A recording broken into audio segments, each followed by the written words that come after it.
বহরমপুরে সাংসদের রাস্তা উদ্বোধনকে ঘিরে শুরু রাজনৈতিক চাপানুতর। মঙ্গলবার সকালে মনীন্দ্রনগর পঞ্চায়েতের অধীনে রাস্তা উদ্বোধন করেন অধীর চৌধুরী। রাস্তা নিয়ে সাংসদের সমালোচনায় নেমেছে বিরোধী তৃণমূল।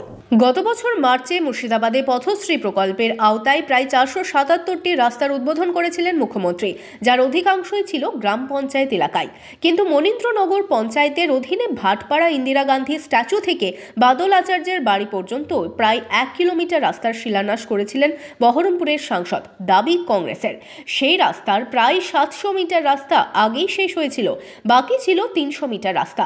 বকুলতলা কালী মন্দির থেকে বাদল আচার্যের বাড়ি পর্যন্ত ওই রাস্তাটুকু তৈরি করতে সংসদ তহবিলের 6 লক্ষাধিক টাকা খরচ হয়েছে বলে দাবি।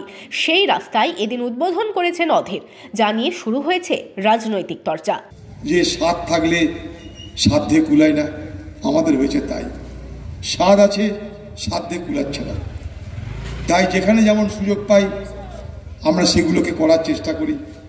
কখনো রেল, কখনো পাসপোর্ট, কখনো কেন্দ্রীয় সরকারের বিভিন্ন প্রকল্প, NH 34 রেল আপনারা দেখতে পাচ্ছেন।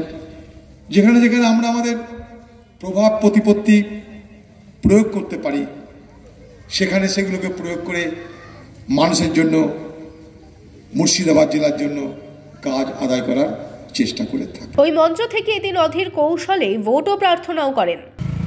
আপনাদের জন্য একটা ছোট কাজ করতে পেরেও ভালো লাগছে যে সেই সুযোগ আপনাদের কাছেও আসতে পেরেছি।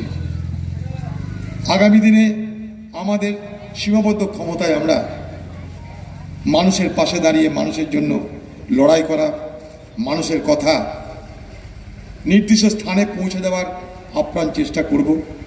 বছরের শুরুতে নিশ্চয়ই আপনাদের কাছে এ কথা বলতে পারছি, এ কথা বলবার আমার দৃঢ়তা আছে যে মানুষের কথা মানুষের জন্য যেখানে যা বলার চেষ্টা আমি করতে থাকবো। আর তাকেই হাতিয়ার করে বহরমপুরের সাংসদের সমালোচনায় নেমেছে বিরোধী তৃণমূল। তাদের দাবি, ওই রাস্তা পথশ্রী প্রকল্পের তালিকাতেও ছিল, কিন্তু সাংসদ ভোট প্রচার করতে ওই রাস্তা তৈরি করেছেন। তো অধীর চৌধুরী লোকসভা ভোট, সামনে লোকসভা ভোট, এর জন্য প্রচার বাড়ানোর জন্য ও অনেক কিছুই চেষ্টা করছে।